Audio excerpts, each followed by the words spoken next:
Hello guys, in this video I am going to show you how to enable notifications when the application is closed in the Avenza Maps application.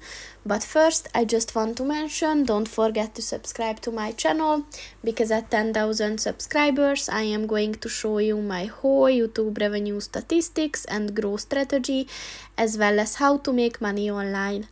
Let's jump into it.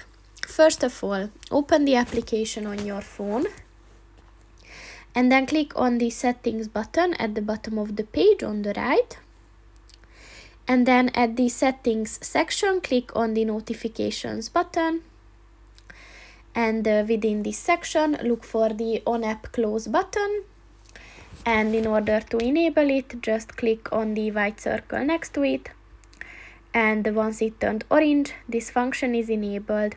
So that's pretty much it for this video, guys. See you in the next one. Goodbye.